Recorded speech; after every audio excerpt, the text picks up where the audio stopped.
Rainrix here, and I'm talking about a quote from Kurogane no Linebarrels, spoken by Emi Kizaki.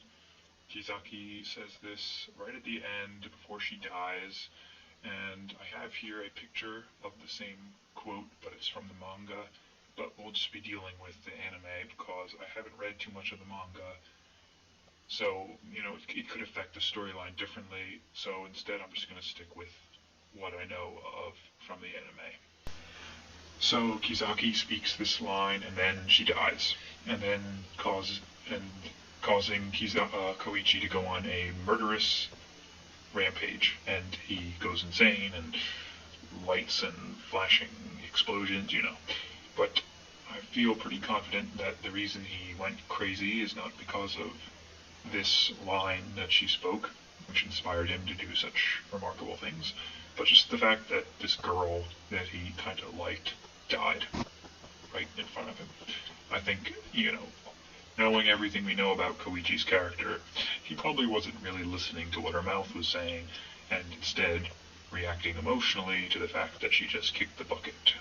This quote does, however, address the thing I talked about in the last video, which is the question of, is it okay to consider yourself cool if in reality you are a hero of justice? And I think it's strange that she spoke this line, really, because if you think about it, everything Koichi was doing, he was a hero of justice. In reality, he did save the world on numerous occasions already, so it was really just a matter of his perception of it. He was a hero of justice.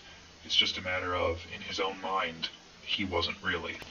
Another thing that this quote does is it sort of draws a line between reality and imagination, and saying that they're in competition with one another, and that reality surpasses or is in some way better than imagination, basically implying that there is a definite separation between the two, that they don't overlap at all.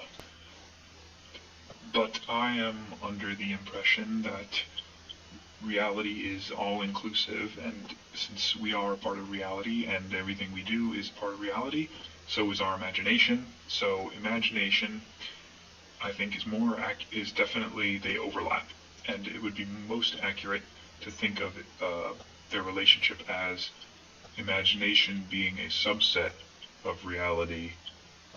And so in that way, yes, reality does surpass imagination.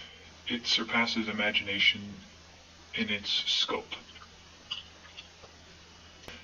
So we know that in reality, Koichi was a hero of justice, and that this line was spoken sort of as a directive for him to look outside his imagination at the larger reality. And while it was a very noble attempt by the dying Kizaki, and even though she was later resurrected by some magical force, I really don't think that that's what caused him to win the final battle. I think he just went berserk because he saw her pass away. And that's all about that.